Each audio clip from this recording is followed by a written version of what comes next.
মৰমৰ ছাত্ৰ-ছাত্ৰীসকল তোমালোকক মোৰ চেনেলটোলৈ স্বাগতম জনাইছো। আজিৰ এই ভিডিঅ'টিত তোমালোকৰ পঞ্চম শ্ৰেণীৰ আমি আৰু আমাৰ পৰিৱেশ পাঠ্যপুথিৰ পাঠ 3 অসমৰ সংস্কৃতি নামৰ পাঠটি লৈ আহিছো। বলাচোন আমি পাঠটি আৰম্ভ কৰো। আমাৰ ৰাজ্য অসম বিভিন্ন জাতি উপজাতিৰ মিলনভূমি।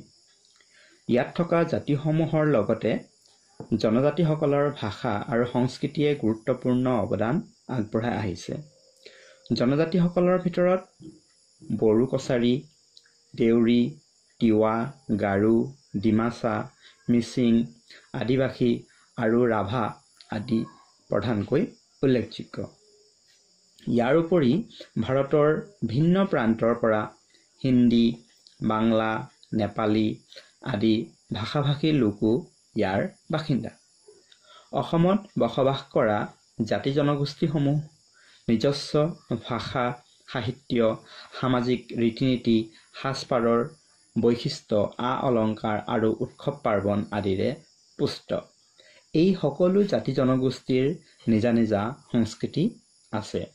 কিন্তু নৈৰ পানী গৈ সাগৰত মিলি যোৱাৰ দৰে এই সকলো সংস্কৃতিৰ আধাৰত বৃহৎ অসমীয়া সংস্কৃতি গঢ় লৈ উঠিছে। সেয়েহে অসমীয়া সংস্কৃতি বুলিলে এক অমৈহতীয়া সংস্কৃতিৰ কথা বুজা যায়। আমি এই পাঠটিত আমাৰ অসমৰ সংস্কৃতি বুলি কওঁতে বা আমাৰ যি অসমীয়া সংস্কৃতি, এই অসমীয়া সংস্কৃতি বুলি কওঁতে এটা নিৰ্দিষ্ট জাতিৰ কিন্তু সংস্কৃতিক বুজোৱা নাই। অসমীয়া সংস্কৃতি বুলিলে এক অমৈহতীয়া সংস্কৃতিক বুজা যায়। আমাৰ অসমখন তোমালোকে জানাই বিভিন্ন জাতি উপজাতিৰ মিলনভূমি হয় আৰু এই জাতি জনজাতিসকলৰ নিজস্ব ভাষা আৰু সংস্কৃতি আছে আৰু লগতে আমাৰ ভাৰতৰ ভিন্ন প্ৰান্তৰ হিন্দী হওক, বাংলা বা নেপালী আদি ভাষাভাষী লোকো আমাৰ অসমত বসবাস কৰি আছে আৰু আমাৰ অসমত বাস কৰা প্ৰতিটো জাতি জনগোষ্ঠীৰ কি আছে নিজস্ব ভাষা, সাহিত্য, সামাজিক ৰীতি-নীতি, সাজপাৰ, বৈশিষ্ট্য বা অলংকাৰ আৰু উৎসৱ পাৰ্বণ তেওঁলোকৰ নিজা নিজা আছে। আৰু এই সকলোবোৰ জাতি জনগোষ্ঠীৰ যি সংস্কৃতি, সেই সংস্কৃতি মিলিয়েই আমাৰ অসমীয়া সংস্কৃতিটো গঢ় লৈছে। ইয়াত তোমালোকৰ দুটা প্ৰশ্ন দিয়া আছে। সেই দুটা প্ৰশ্ন কি দিয়া আছে তোমালোকে চোৱা। প্ৰথম দিছে তোমালোকৰ নিজৰ নিজৰ অঞ্চলত কোন কোন জনজাতিৰ লোক বাস কৰে। এইটো তোমালোকে চাবাচোন, তোমালোকৰ অঞ্চলত কোন কোন জনজাতিৰ লোক বাস কৰে। আমাৰ অসমত কিন্তু ঘাইকৈ তোমালোকে যদি চোৱা বড়ো কছাৰী, দেউৰী, তিৱা, গাৰো, ডিমাচা, মিচিং, আদিবাসী আৰু ৰাভা এইসকলে আমাৰ অসমত বাস কৰা প্ৰধান উল্লেখযোগ্য জনজাতি। তোমালোকৰ অঞ্চলত কোন কোন জনজাতিৰ লোক আছে তোমালোকে চাই এইখিনি এটা টোকা লিখিবা। নেক্সট, অন্যান্য ভাষাৰে কথা পতা ছাত্ৰ ছাত্ৰী তোমালোকৰ বিদ্যালয়ত আছেনে? যদি আছে তেওঁলোকে কি কি ভাষাৰে কথা পাতে? তোমালোকৰ বিদ্যালয়ত যদি তোমাৰ শ্ৰেণীত অন্য ভাষা কোৱাৰ যদি ছাত্ৰ ছাত্ৰী আছে, সেই তোমাৰ সহপাঠীসকলে কি কি ভাষানো কয় সেই ভাষাবোৰৰ এটা তালিকা তোমালোকে প্ৰস্তুত কৰিবা। আৰু ইয়াত তোমালোকৰ কিতাপখনত খুব ধুনীয়া এটি ছবি দিছে আৰু এই ছবিৰ দ্বাৰাই আমাৰ অসমীয়া যিটো সংস্কৃতি, যেনেকৈ নৈৰ পানী সাগৰত মিলি যোৱাৰ দৰে আমাৰ অসমত বাস কৰা বিভিন্ন জাতি জনগোষ্ঠীৰ বা বিভিন্ন ভাষাভাষীৰ লোকৰ যিটো সংস্কৃতি, সেই গোটেইখিনি লগ হৈ আমাৰ কি হৈছে অসমীয়া সংস্কৃতিটো গঢ় লৈ উঠিছে। অসমত বাস কৰা সকলো জাতি জনগোষ্ঠীৰ ভাষা, সাহিত্য, সংগীত, নৃত্য, আচাৰ ব্যৱহাৰ, সাজপাৰ, অলংকাৰ, বিবাহৰ পদ্ধতিৰ লগতে ধৰ্মীয় ধ্যান ধাৰণাৰ পৰম্পৰাগত সমন্বয় সাধিত হৈ অসমীয়া সংস্কৃতি গঢ়ি উঠিছে। অসমীয়া সংস্কৃতিলৈ অৰিহণা যোগোৱাত মহাপুৰুষ শ্ৰীমন্ত শংকৰদেৱৰ অৱদান উল্লেখযোগ্য। মহাপুৰুষজনৰ আবিৰ্ভাৱৰ পাছত অসমীয়া জাতিৰ গঠন প্ৰক্ৰিয়া অধিক সংহত আৰু গতিশীল হৈ পৰে। মহাপুৰুষজনাৰ অৱদানে অসমীয়া সমাজত এটা শক্তিশালী অসমীয়া সংস্কৃতি গঢ়ি তোলে। তোমালোকে মহাপুৰুষ শ্ৰীমন্ত শংকৰদেৱৰ বিষয়ে তোমালোকে জানাই। আমাৰ অসমীয়া সংস্কৃতিলৈ তেখেতৰ যিখিনি অৰিহণা সেইখিনি আমি সকলোৱে জানো। আৰু তোমালোকৰ ইয়াত যিটো মহাপুৰুষ শ্ৰীমন্ত শংকৰদেৱৰ এটি চিত্ৰ দিছে, এইটো মহাপুৰুষ শ্ৰীমন্ত শংকৰদেৱৰ এটা কাল্পনিক চিত্ৰ হয়।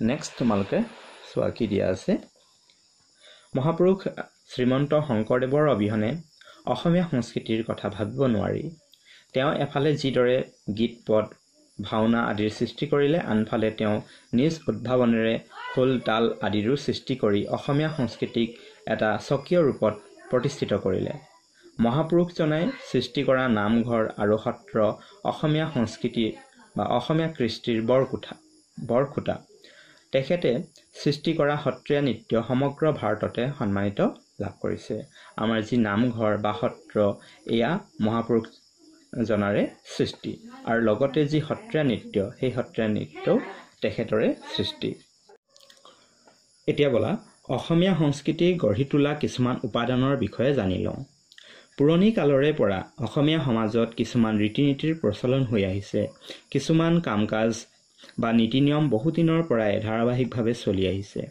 এই ৰীতি নীতিবোৰে সমাজখন শৃংখলাবদ্ধভাৱে চলিবলৈ সহায় কৰে যেনে ঘৰলৈ আলহী আহিলে তামোল পাণ আৰু চাহ জলপান আগবঢ়োৱা পৰিয়ালৰ জ্যেষ্ঠজনক সন্মান কৰা কাতি বিহুৰ দিনা তুলসীৰ তলত আৰু খেতিপথাৰত চাকি জ্বলোৱা আদি ইয়াত তোমালোকৰ এটা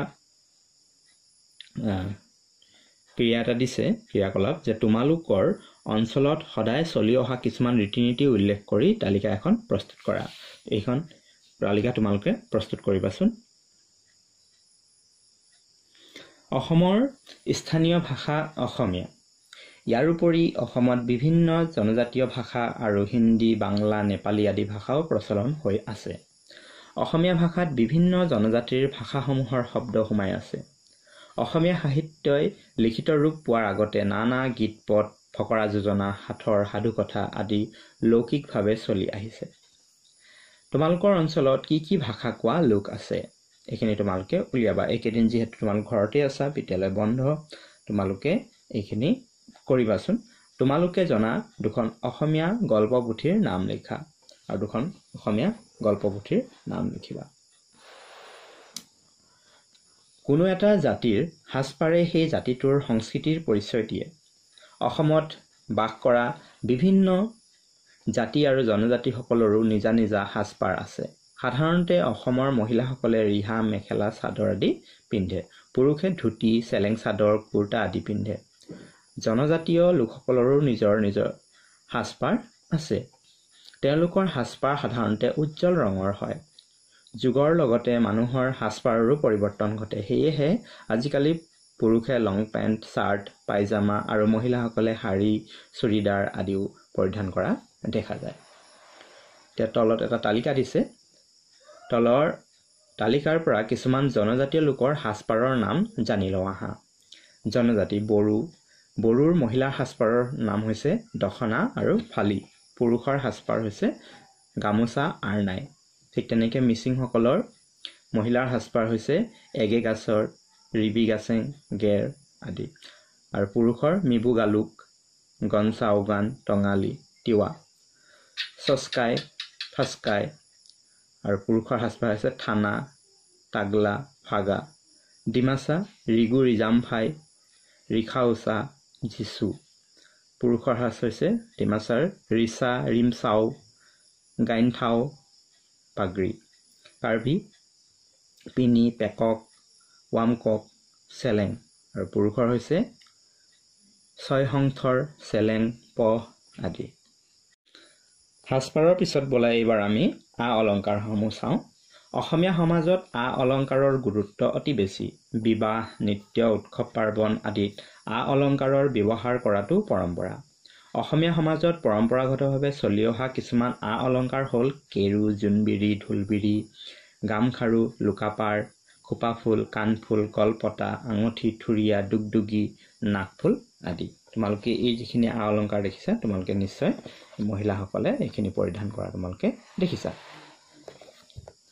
তোমালোকৰ অঞ্চলত বাস কৰা কিছুমান জাতি জনজাতিৰ সাজপাৰ আৰু অলংকাৰৰ নাম লিখা এইটো তোমালোকে কৰিবা নেক্সট এবাৰ উৎসৱৰ বিষয়ে চোৱা বিহু অসমীয়াৰ জাতীয় উৎসৱ সেইবাবে জাতি ধৰ্ম নিৰ্বিশেষে সকলো অসমীয়াই বিহু উৎসৱ পালন কৰে জাতীয় উৎসৱৰ মাজেৰে জাতিৰ সভ্যতা সংস্কৃতিৰ প্ৰতিফলন হয় অসমৰ জাতীয় উৎসৱ বিহু কৃষিভিত্তিক হোৱাৰ বাবেই অসমৰ সকলো জনজাতীয় এই বিহু পালন কৰে।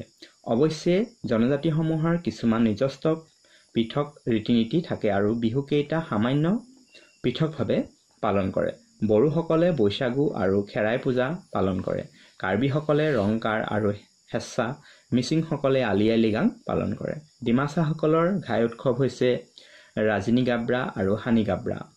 ৰাভাসকলে বাইখু, দেউৰীসকলে বৈশাগীত আদি উৎসৱ পালন কৰে। এই সকলোবোৰ উৎসৱ কৃষিৰ লগত জড়িত। ইয়াৰ উপৰি অসমত কিছুমান ধৰ্মীয় আৰু সামাজিক উৎসৱো পালন কৰা হয়।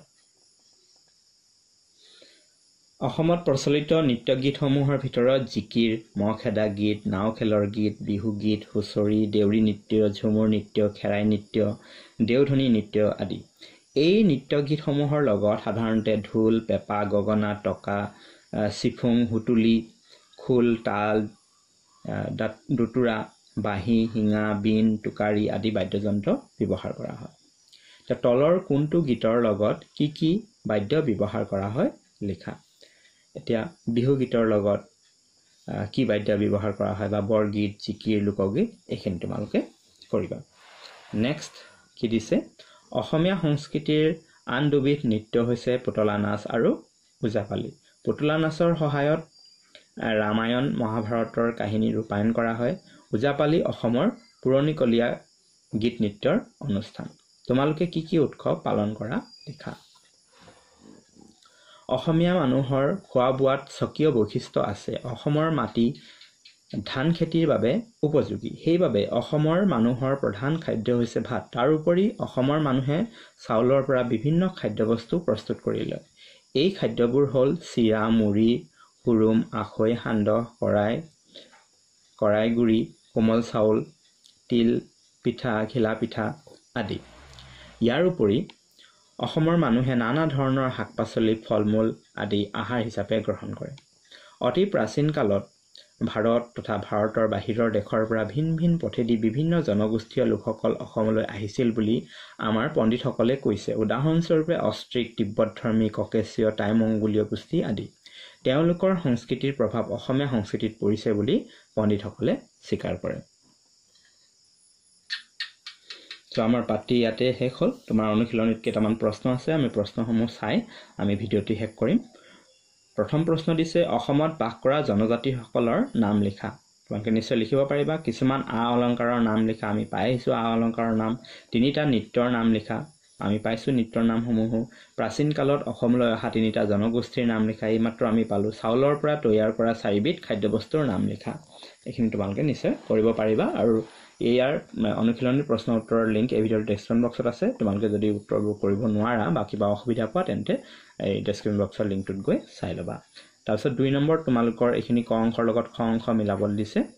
এইফালে তোমালোকৰ সাজপাৰৰ নাম দিছে। বড়ো মিলাব লাগে, এইখিনি দখনা হ'ব, ডিমাচা, ৰিগু, ৰিজামফাই, কাৰ্বি, পিনি আৰু অসমীয়া মেখেলা।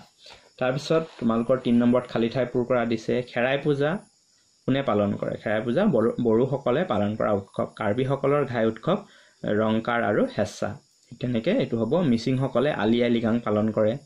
ডিমাছাসকলৰ ঘাই উৎসৱ হৈছে ৰাজিনী গাব্ৰা আৰু হানি গাব্ৰা। তাৰপিছত 4 নম্বৰ দিছে, অসমীয়া সংস্কৃতি বুলিলে কি বুজা? 5 নম্বৰত দিছে, অসমীয়া সংস্কৃতিক অধিক শক্তিশালী ৰূপত গঢ়ি তোলা মহাপুৰুষগৰাকীৰ নাম কি? মহাপুৰুষগৰাকীয়ে অসমীয়া সংস্কৃতিত আগবঢ়োৱা অৱদানসমূহ কি কি? তেওঁলোকে নিশ্চয় এইখিনি কৰিবই পাৰিবা। তাৰপিছতে 6 নম্বৰত কি দিছে? চমুটোকা লিখা। ক উৎসৱ পাৰ্বণ, খ বাদ্যযন্ত্ৰ, গ নৃত্য গীত আৰু ঘ ৰীতি নীতি। আৰু 7 নম্বৰ দিছে এখন শৰাইৰ ছবি আঁকা। চ' এইখিনি তোমালোকে কৰিবা। নোৱাৰিলে তোমালোকৰ লিংক আছে এই ভিডিঅ'ৰ ডেছক্ৰিপশ্যন বক্সত চাই ল'বা। চ' আজিৰ ভিডিঅ'টো ইমানেই আছিল। ভিডিঅ'টো কেনে পালা? ভাল লাগিলে লাইক এটা কৰি দিবা, শ্বেয়াৰ কৰিবা তোমালোকৰ বন্ধু বান্ধৱীৰ মাজত। আৰু মোৰ চেনেলটো যদি প্ৰথম আহিছা তেন্তে চেনেলটো ছাবস্ক্ৰাইব কৰি ৰাখিবা, যাতে আগলৈ এনেকুৱা ধৰণৰ ভিডিঅ'বোৰ পাই থকা। ভিডিঅ'টো চোৱাৰ বাবে ধন্যবাদ।